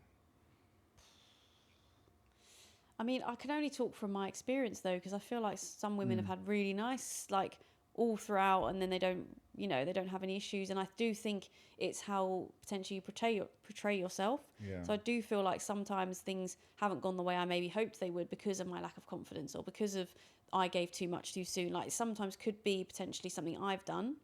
But I also I think that maybe men just need to understand that we do want to be listened to, and those times where you feel like, oh, she's being annoying, just say like, what's up, and then listen and just see what they have to say, because it could be really boring, but it also could be quite interesting. Some people do it quite naturally, but I do feel like sometimes it can get a little bit, oh, she's being a bit annoying, talk to the lads, or she's being a bit, and actually, like, all she wants to do is be listened to, and she's actually probably really easy to please. The little gestures, you don't need to be taking her on these really expensive holidays. Most girls don't actually, some of them are high maintenance and they enjoy those things because they can afford them themselves. But I watched something or listened to something the other day, and it was like, if you want to attract certain traits in a partner, you should be having those as well. So if you want someone with a decent amount of money, you should have a decent amount of money. If you want to attract someone that's like kind and caring, you need to be kind and caring. Like, and it was quite interesting. I mean, I don't think it needs to be the exact same level, because obviously if you do earn more than someone, like, that's not an issue. But like, I think if you want certain characteristics from someone, you should be able to portray those as well. Yeah. Which was quite interesting. I think it's pretty standard. I think it's where, like, I've always found it strange when like women will demand a man make 6 figures, but have no aspirations to try and earn 6 figures themselves. It's like, that's strange. Yeah, because they're going for that whole, I want to be looked after, blah blah. Yeah, and it's like, which is fine, but it's like, you can't be so hell bent on demanding that so firmly that there's just no willingness for you to pursue something similar. It's just strange. Yeah, there are women who like, I want to be a stay-at-home mum, and that's what I want to do. And it's like, okay, cool, but do you realize what that will entail? The kind of man that will be able to provide that kind of lifestyle for you to have that outcome, and what will you then be offering to that man? And then, like, well, I'll be a stay-at-home mum. I was like, that's just and they're just missing. They're just not getting it from the jump. And you want this goal, but you need to actually understand what that kind of man wants. So if that's the kind of man you're after, what does that man want from a partner? And that's what you need to actually be working towards, because that's how you're going to get that lifestyle that you want. And then I feel in that scenario, sometimes women have this like way of looking at things, or I am enough, I'm like this, I should therefore be able to have that, and that's it. And I'm like, no, it doesn't quite work. Like they still, that person that you want still needs to be attracted to you. There's certain traits that they like about a potential partner. You need to make sure that you fulfill that criteria, and it works the other way. As well. Yeah. And I think we've got to a point in society where some people are just demanding certain standards without actually becoming the person who's deserved to attract those standards. They're worrying more about the other person than what they're going to actually do for themselves. Yeah. And then you get into a rut of like focusing on yourself too much, that then you're not, like you don't have the time to find your person. So it's a fine balance between, that kind of thing. It's a mess. Yeah. It is. It's a whole mess. Like, it's a whole mess. What would be, if you were to try and improve things, what would be like the number one thing that you think would help like the dating scene in general? For everyone? Yeah, for everyone. Like, if we're speaking from like we've got that lens looking in. I don't know, but like it's just a case of, like you said, being honest. Yeah. But also, like, if you if you prolong something that you're not interested in, it's only going to hurt the other person. Like if you can just prolong it, because I'll see how it goes. I'm not overly sure. If you're not sure, just I don't think you're going to be sure. So just leave it. Yeah. It's not a hard yes. I don't. Yeah. Like, if just, it's not, I do find like all these like love gurus, they must know. Like they're most of them are married or they're in relationships, and they say when you know, like you're not going to be unsure and I'm in an RE. It's either going to be something. It might not be about the person. It might be you're unsure because you're not where you want to be and you're feeling a bit insecure about yourself, and maybe you're in debt or you've got something that's going on that's stopping you from fully immersing yourself because you're thinking, I can't provide for this person the way you want to, or because you're not feeling that person, and that's okay. But like, if you're not going to be honest about it with yourself and that person, it's only going to lead to those long-winded situationships where you're just like, oh, what did we just do for the last 6 months? Do you know what? That's actually made me think why people are struggling so much. Just thinking it from like a societal level is like mental health, I think is like generally speaking has been on a decline. More and more people like saying that they're suffering from anxiety, depression and things like that. And that surely must then have an impact on how then people interact and date. And because everyone's got all of these different things going on in their minds, one thing that makes dating, I believe, easier is if you're confident, sure of yourself, know what you want, and you've got two people like that, and they've worked through their insecurities, they've understood it, and then they've not let those insecurities like manifest into behaviors that are like counterproductive for them. Then I think that's when you can form like a unity quite easily. But because of the way society is and the amount that people are actually struggling, I think it's harder and harder in today's society to actually actively get to that place where you can operate from that place to then be able to get into like functioning healthy relationships. Because everyone's got mental health, everyone's got their own shit that's going on, and that was just a little. But I also think there's loads of people that are in long-term relationships, loving relationships that have mental health issues or they have their insecurities. It's not a case of you have to love yourself 100%. I don't believe in that. I believe that you need to love yourself enough to know what you offer is good and what you can offer to someone is good, but you can also be open to them and say, look, I have this insecurity, and they'll be like, I didn't even notice it. They will make you feel more comfortable with that, So like for me, for example, I've been open about it on my thing, but I'm very insecure about my skin. And I had anxiety from a young age. I've worn makeup. I get very insecure and I don't feel super confident without it. I've been working on it. It's a long-winded process. It's like saying to someone, just go out without makeup on. If it was that easy, I'd be doing it. Like these girls that wear makeup to the gym, they're going, oh, they're doing it for attention. No, they're not. Think about it. They've gone to the gym wearing makeup because they are covering up. They want to feel more confident about themselves. They're not doing it to get attention. Some of them might be. I don't know what their intentions are. 9 times out of 10, they're probably going there because they don't want to go without it. They're nervous to go without it. They don't like the way they look without it. So if you actually change your perspective on the way you think about things, like if you get the comment, oh, you're wearing a full face makeup. Yes. Do you want to know why? Do you want me to go to the backstory of how 10 years about, I feel more confident because I'm going to train. I'm actually going to get my session done, not stare at these mirrors and these blinding lights, looking at every imperfection of my face, So there's a reason as to why certain things happen. But I think I'm in a place now where if I was to meet someone and I liked them, I'm more confident in myself, what I have to offer, what I bring to the table, that they'll be like, oh, I didn't even notice that. And then it would make me feel more confident. If they say to me, oh, I really unconfident because of my hairline, I'll be like, I didn't even look at it, didn't even notice it. That's the kind of thing that you work together on. My friends have been, they're getting married in a couple of weeks. They've been together since they were, 14. Yeah. Do you think they loved themselves fully when they were 14? Do you think that they go, it's a journey? Yeah, props to people who've been able to like maintain a relationship through all those years where you're like changing, growing, wanting to like career, do different things. Oh yeah, that's uni, everything. Yeah. Damn. Oh, don't even get started on the uni years, man. For now. I didn't go, so I don't know about that. What? You didn't go uni? Nope. Good. What happened to uni, Mark?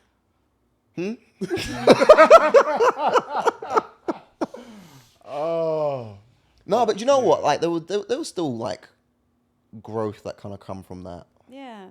that come from that. Granted, probably not in the most like productive way. Yeah. But No, yeah, I agree with that. Yeah, I like agree it's. with that. I think. Do you know what? I think with anything, irrespective of maybe the path that you go down might not be the most productive, you still need to be able to take that moment to reflect. Why was it good? Why was it bad? What did I learn? How can I better myself from this?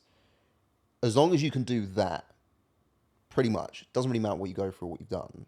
As long as you can have that conversation and go through that process, I think it's okay. Yeah. If you can identify something, you know what, it's probably not a good thing to carry on doing that. It made me feel this way, or it had this impact on the people around me. Yeah. Yeah, I probably shouldn't do that anymore, and then move on from it. Yeah, learn, grow, pivot. Learn. That's it. Yeah. That's And- it. and That's, Do you think that you need to love yourself 100% to be in a relationship? if it's not 100%, it needs to be very close to Yeah, it. it's like, Yeah. Interesting. like Just on the basic Like principle not, of yeah, Yeah. like not like, yeah, but there's always going to be something. But I just think it's all about what you bring to the table, not necessarily like loving your whole but it's self like 100%. But like, what do I do on a daily basis? What can I bring? What have I got? You know, what have I worked towards? That kind of stuff as well. All comes so to if it. we look at it from a perspective of like insecurity, irrespective of what it is, I don't mind that my partner or whoever may have an insecurity, but it goes back to that being honest and being open. Are you having a moment because you need to own like it. own the moment basically? Because if you're like having a go at me and I'm like, Yeah, no, they can't impact you, but if you're aware of it, Yeah. you'd be cautious of what you might say around that topic. So if you had a really big birthmark and you don't like it, if they make you aware of it, you're never going to go, fucking hell, like, you ever thought about getting that removed? Like just little comments that maybe when people have Yeah. a drink and they say something, they might say, oh, that looks like this. And you're like, I don't like that.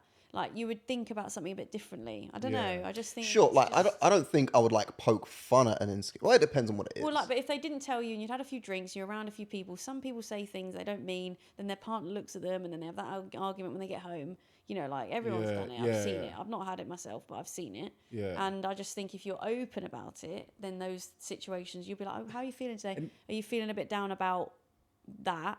Oh, okay. Is there anything I can do to make that a bit easier? In that moment, that's an opportunity to learn more about that individual because you've said something and you haven't realized how it's impacted that person. You've obviously said it in your context, from a perspective where it's not going to be harmful. And let's say it's then made it harmful for that other person. You're like, oh, I don't think it was that bad. Then that's an opportunity for you to learn more about that person, and that's when you can then increase your compatibility with that person. I think that's very important. I think with in today's society, I don't want to. Well, feminism is become more and more of a topic that's being discussed. But I feel like it's then created a divide between men and women, where men now don't know how to operate fully around women because it's become so heightened, like within media. And then some women have feel like have then even taken advantage of it, and then using it as an opportunity to maybe even like bash men and things like that. And so, but the problem with that is now we're just not listening to each other, and men are then, or women are then sometimes not validating the male experience, and then sometimes men are then not validating the female experience in validation, and then as a result, communication is non-existent. Again, it just all comes down to communication. Open and honest communication literally solves all issues.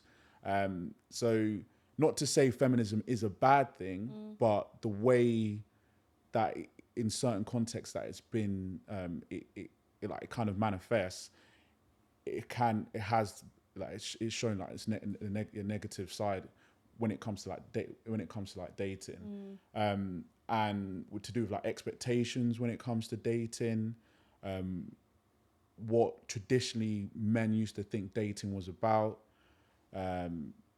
and then as a result, just the comms between men and women is really poor, and it leads to problems. Well, I've seen, like, you know, it's funny because there's always that, like, oh, that's all right for that sex to do it, but then not for that sex.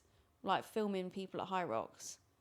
Oh, girls need to get yourselves here, and then filming all these men with their tops off, basically saying like there's good looking men here, But if that was flipped, Yeah, a man had be a problem. filmed all the women going, oh, there's so many fit women here, it would have been a completely different narrative. And I just find it really interesting how that comes about. Yeah. But I do think that some women have different expectations. We're all brought up differently. You know, some of them will be like, I'm not even getting my purse out on the first date.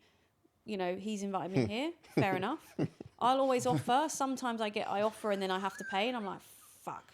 I didn't actually want to pay like half. I just was offering to be polite. Damn it. Yeah. But you know, that's just the way I am. I'm always going to offer. But I've like spoken to a few women, especially someone a bit older than me at work, and she was like, Hannah, no. Do not do that anymore. You're not doing it. If they've invited you out, they're paying. You need to start accepting things. Because we went for a coffee and she was like, let me get you a coffee. I went, no, it's fine. She went, just accept. Like, if for some reason it's just this thing that Because you're very giving, it sounds. Yeah. So it's just, they're trying to basically... Well, look at him shuffling around. No, because this is a very good topic of conversation. No, it is. Oh, it is packed up. It's a very interesting topic of conversation. Taking us an hour and a half, okay. Right. So, okay. And we'll come on to it in a bit more detail in a second, but like expectations and whatever else. So as a man, I have no problem paying, but what I'm saying to you is I would be very mindful of that advice that you take on. And here's why, right? As a man, I know what the expectation is of me, like on a first date or whatever.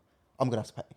And it is what it is. I've already accepted this. And I'd say the vast majority of men know and accept this. If you're asking someone out, you're inviting them out, like out of courtesy, you need to offer...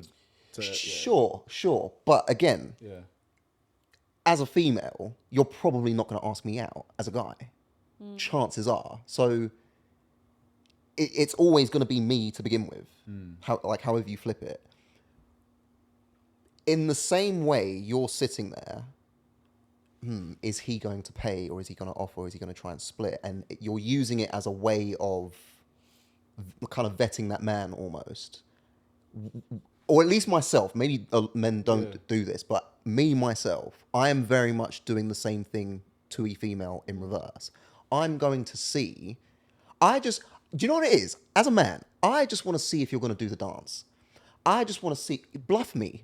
Reach into your bag. I offer. Reach into your bag, even if there's no purse at the bottom of that bag and there's no money, there's no bank card. Just pretend. Just use your phone. Just pretend like you're reaching for some money. And I'll be like, my phone like that on my Monzo, and I'm just sat there and I'm like, oh, and he's like, oh no, I'll get this. I'm like, oh, okay. And that's cool. And I think that's just a mutual understanding.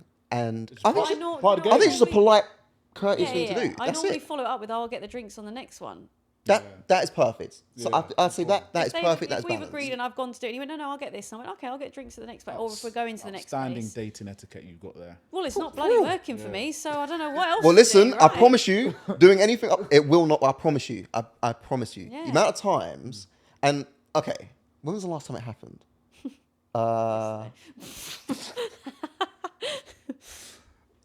No, I think it was. Actually, no, I'm gonna go into too much detail about it. But I literally.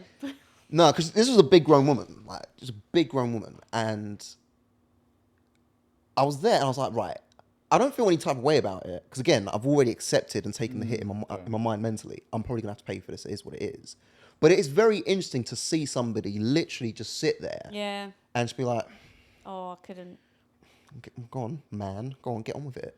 And that to me, that is a very broken mentality. I'd walk off. Forget about like masculine, feminine energies and whatever else. That you as a person, there's just something not quite right. The fact that you're going to sit there with that much audacity of, yes, do what you need to do. Yeah. Right? And it brings on to that. What was the question? Because we wrote it down. Yeah, we did. We wrote it down. Flipping out. What are the female expectations on a first date? Yeah. So what are the female expectations on a first date? But I feel like mine's different. Like everyone's different, right? Everyone is different. Yeah, But like I do feel. Let's be clear then. Okay, if someone's invited me out, I would probably think, I would assume he's going to pay. But most of the time, I will go, do you want to go for a coffee? As in, like, he'll say, can I take you out? And I say, yeah, we can go for a coffee. And I'll come up with an easier, cheaper option. One, it's low investment. You can go for like an hour and a half. Two, it doesn't really cost you anything. So both of you can sort of, and then after that you can go, he could say, oh, I want to let's go for dinner next time.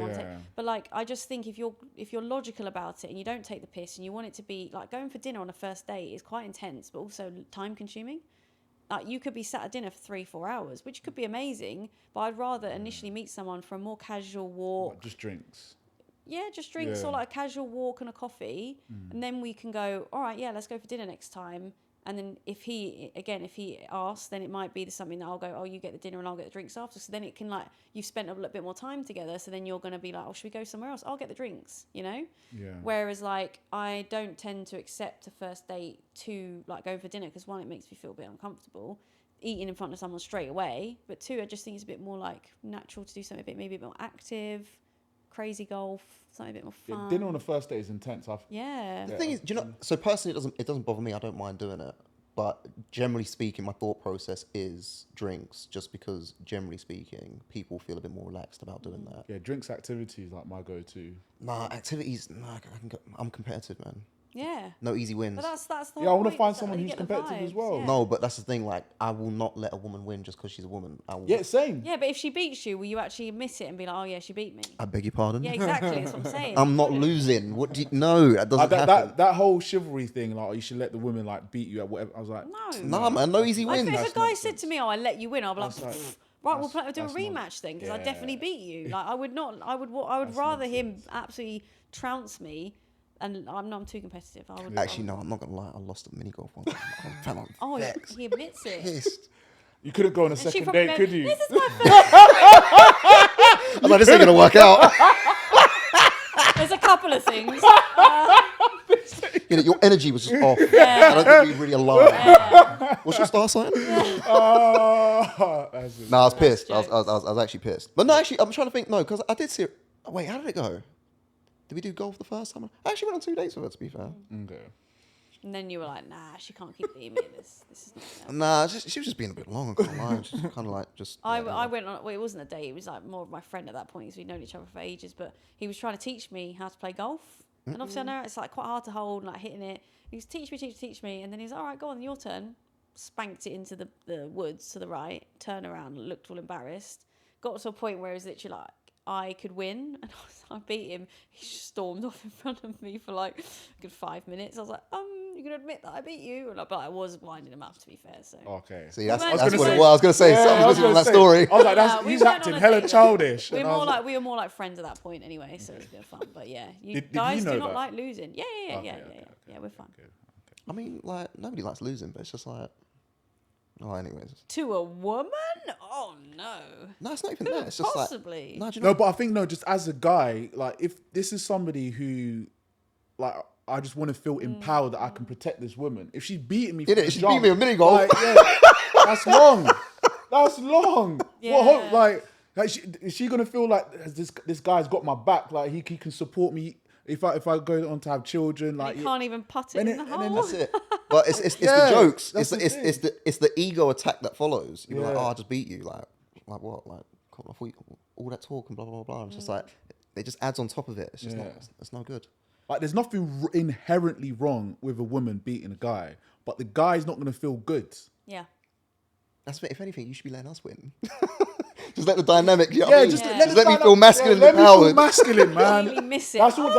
That's literally all it is. Is let the man feel in his masculine by winning. That's all they. Okay. That's all they. Noted. That's all they want to feel.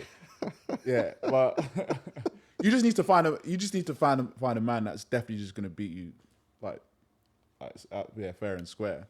Let's circle back to the expectations. Yeah, Because I still want to get to the bottom of what the actual expectation is from the female perspective. As in, so generally speaking, the expectation of a man is we approach, we ask you out, we plan it, we pay for it. That's like the general old school chivalrous, whatever. Like we kind of know that. So what's like the female equivalent? I don't know. I feel like you've nailed it, but I don't think all men think that. It's They'll not. literally ask you out, then they won't plan it, and then you're saying to them, "Did you want to go for a drink? Or we could go here instead." And so then there's not enough leave man you to meeting the plan it. male expectation. Is her experience? Yeah, they don't They realize don't that even meet. That's an expectation that we hold for ourselves and a standard we have Yeah. for ourselves. Men aren't even upholding that standard. Fair, I would Some say. of them don't even plan it. They'll just say like, "Oh, we'll take you out," and then a couple of days go by, and then you're like, "Oh, did you want to go out? Like, we could go here and here." And they're, "Oh, yeah, that sounds good." And you're like, "Well, you've basically planned it at that point." Okay, fair. So the ideal. Yeah, the ideal would be that a guy shows an interest, and then says like, I don't know, if you've been chatting, says, "Oh, I know you said you like sushi. There's a really good place around the corner here. Would you like to go there on Sunday, Saturday at 7:00?" Okay. And you're like, "Oh wow!" Like they've thought about something, they planned it. You're just spitting what I think is just standard game that guys should have. Oh, mate, I've had like my idea of like someone doing something for me. I've said it to people. "Oh yeah, they did this for me. Yeah, that's a bare minimum." I'm like, "Oh, it's because I've just not had it before." So I'm probably not the best person to talk about.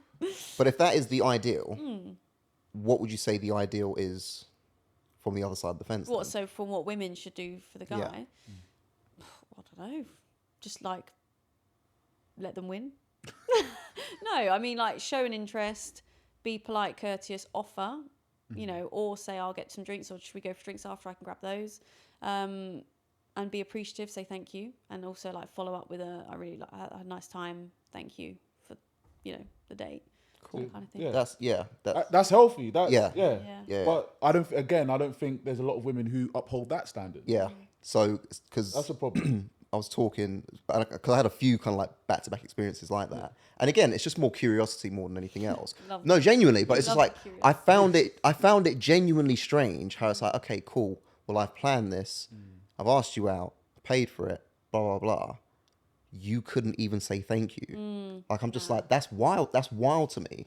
That seems like an absolute, just on a day-to-day human level, that is the most basic, simple thing. Yeah, no, that's. And it's like, even but that as a standard is just not even. It's almost like, well, you're the man. That's the expectation. No. Why should I be thankful for that? No. And it just seems strange. But I think that goes in a lot of things in life anyway. If people hold this, well, that's your job, that's what you should do. You just don't say thank you to like someone that served you your drink, or just politeness goes a long way. They're doing a job that maybe you don't want to do, but you're getting your coffee from them. Can you say please and thank you? It's just polite. It's standard, yeah. But then they're like, well, they're doing their job. Why do I need to say please when I'm doing my order? I'm like, what's wrong with you? Like, I just don't understand it. There was arguments in this comments of this girl saying, someone said, oh, do you not know please and thank you? And then someone said, why would I say thank please when I'm ordering something? They're doing their job. And I'm like, wow, that's what's wrong with society, is that people don't agree that common courtesy nowadays is the norm. There's a lot of entitlement. Respect, man. There's a lot of entitlement. But how can you, like you said before, how can you be entitled if you aren't promoting what you're doing yourself? So if you want someone that's kind and caring and like doesn't get angry very quickly, but your fuse is like that, and you argue with everything and you're argumentative, like you don't deserve someone that's calm and you need to do that yourself. It's not making sense. You can't possibly expect that and demand it. I've walked down the street sometimes, I've seen like someone on the phone like arguing with someone, like shouting at them, and I'm literally like, is this normal? Like, do people do this? I can't remember the last time I raised my voice at someone. To be fair, I've always found it weird how couples can literally be in a shouting match, like in a room, and they're just screaming at each other. I was like, that's not communication. They hate each other. Yeah, that's. You know what I mean? But they might have the littest like makeup sex. That's why they might do it. That's not a reason. It's a cycle. For some toxic relationships, it's a cycle that they go through. It's a toxic relationship for a reason. That started off like constructive. But they must have the littest bedroom one. No, I just wanted to like send that bit left, to be fair. I'll see what happens, see how you respond to it. They're the ones that go back and forth. Yeah. It like, are we on? Are we off? Are we on? Are we off? Relationships like that are just mad. They just shag. They bang every day. The littest. Yeah. The thing is, because I'll tell you what's crazy. Sweat everywhere. Just dripping everywhere. No, it is. I don't like to admit this, but I think we'll all agree that when you're dealing with somebody who is just like, whether they're like a little bit unhinged, or they've just got like some background issues, or just don't really know how to like communicate properly, and are just very like on or off, like emotionally, it just always ends up being a great experience in the bedroom. Yeah. No, do you know what I mean though? Yeah. I don't like to admit that, but like if I think about some of my interactions, I'm like, oh, I wonder what she's doing. But I just know, like, long term, that's probably Are you not one the of best. those people that would just pop up like 2 months later and be like, "Hi, how are you?" Do you know, I'm not actually. I'm not. Once I'm done, I'm done. Yeah. Oh, I'll move on. Why? So tell me this then. Riddle me this as a guy from a male perspective. Actually, that's a good point. Yeah, you've Yeah, not yeah, actually. You might have like slept with someone a few times. You went on one date. It was like it wasn't a vibe. You were fine. Like kept in contact, and then you realised it was probably more of a just a one night stand type or like a sex type thing. Sex was good. You like continue. You chat, send pictures, whatever. And then time goes by where you start dating someone else. You kind of fall off. You're not really talking. You haven't slept together for years. Then you've been in a relationship since then. You just pop back up. You're like, hey, how are you? Then it's like I reply just out of politeness. I'm not looking for anything. I'm bored. Like I don't need to sleep with you again. I don't need to. Nothing. Then a few months, 6 months later, hey, how are you? What are you up to? Well, I'm just fishing. Like, Yeah. What's is it again? Validation. Do you just want to know that I'm still there? Sometimes, maybe to a certain extent, but I'm trying to see what I go on. I'm trying to see like. Yeah, but like you've not. Can we pick up where we left off? If you want to, but you would just say that then, no? Well, you could no. No. But what I'm saying, the conversation ended and nothing was talked about. Yeah. He didn't ask. And as far as like being upfront and honest, irrespective of what kind of, there's only so much like truth and honesty you can lead with, both from the male and female perspective. If I just outright, the reason why I have messaged you after 9 months, it's just not going to go down The well. problem is, if you're not seeking a long-term relationship with someone, there's always going to be some level of games, and you can't actually be 100% Yeah, but like honest. my thing is, I get that, and I'm very aware that I'm not going to be with him. I'm not interested. But it just makes me laugh. And also, if he'd have just said, like, the conversation carried on, we were messaging for a bit, and then it just disappeared. You didn't even say, do you want to meet up? Do you want to do this? So I just thought, what did you gain from that? Is it just to make you feel better? Possibly, maybe you didn't give enough back for him to go, oh, I think she's interested in picking up where we left off from. Like not even a pen pal. Like, what? Just a little. That bit would just be comms. my assumption, because Maybe. if I'm popping up out the blue 9 months later, I've just come out of a relationship or whatever. He could just keep watching my stories and not even follow me. It's fine. I can see him doing it. It makes me laugh. He's like, oh, you popped up on my Explore page. I'm like, did I now? Watching every story. But I see you in my stories. It's fine. I'm sure if you led and just outrightly was like, let's link or let's do something, he would probably take the bait and do it. Yeah. I don't think he would turn his nose at it. Or maybe he doesn't have the confidence to. He's try. very confident. He has. Okay. He's not lacking in confidence. That's. Also, I think he's just like dabbling, just seeing like, seeing if. It's putting out feelers, and if you yeah. take the bait, oh great, you took the bait. That's why I was just being polite. I was like, Yeah. So he just wants to like assess the situation. So but he doesn't know whether he wants to act on it or not. Yeah. Not my problem. Yeah. I mean, fair, but that's probably the vibe that he's picking up though. Again, I think No, it's I for was his own. replying. I think it's like for his. I was replying. It was very quick back and forth, and then think it it just is stopped. for his own ego. Yeah, I think It so. does. It does sound like that. I don't, because he's not trying to meet you. So then, what is he doing it for? Yeah. Just the fact that he knows that you're I'm somebody still I can. yeah. I can. You know what? If I wanted to, I reckon I could. But I'm good. Yeah. And how much validation are you really getting from that? So Because this sounds like a very. There's not really much. It's not like it's flirtatious banter that you lot are having. No, I can't even remember the messages. To be Right, fair. it just sounds like generic combo. It was like So unless you pull the trigger and say something like, "Yo, this is what I'm trying to get at," But the thing is, validation is different for everyone. Yeah. It's the It could some just be a response. people want like their validation comes from sleeping with women. Yeah. Some people their validation comes from flirting with women. And Some nowadays, it could be a story Some- like, so- a yeah, post and that- like, you know. How Yeah, people gain their validation. There's levels to it. There's not okay. That's the validation that we're talking about. And everyone's on I the get same my page. validation old school. Yeah, I know where you get your validation from. I mean, story likes are not buying it. You know what I mean? To be fair, what's that doing for man? I ain't doing nothing for me. I can't do nothing with this. it just makes him think, oh, okay, she's an Yeah, option. but yeah, I think that sounds like he's doing it for validation. Great. He has no intent of like following. You need to start pursuing just like a whole new, different type of man. Yeah. a man that wants you. Only go out from. I don't know how. Like, you have to get to know them, surely. And then I like them, and then they just go, oh. But it's the remaining the confident that I didn't do anything wrong. Yeah. You know? Because I didn't. Yeah, no, yeah, If anything, I was too nice. Yeah, that's important. Oh, we're gonna have to wrap it up there. You know what? That was a sick convo. Good. Yeah, we hit some nice topics there. But yeah, no, thank you for coming on to the pod. Really appreciate you taking time out of your day, and yeah, maybe hopefully we'll see you on a pod future. Who knows?